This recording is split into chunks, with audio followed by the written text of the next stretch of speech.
কোন ব্যক্তির ঘাড় কিয়ামতের দিন সবচেয়ে লম্বা হবে? ক আলেমে দ্বীনের, খ ইমাম সাহেবের, গ মুয়াজ্জিন সাহেবের, ঘ বিনয়ী ব্যক্তির।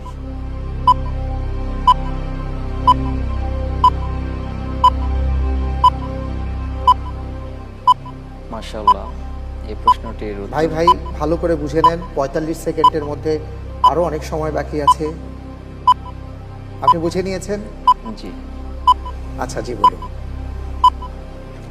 এই প্রশ্নটির উত্তর হলো কিয়ামতের দিন যার ঘাড় সবচেয়ে লম্বা হবে তিনি হচ্ছেন গ মুয়াজ্জিনের। মুয়াজ্জিনের লক করে দেব? জি, লক করে দেওয়া হোক গ মুয়াজ্জিনের। রাকিবুল হাসান ভাই, আপনি যে উত্তরটি দিয়েছেন গ মুয়াজ্জিনের, আমি দেখতে পাচ্ছি সঠিক উত্তর।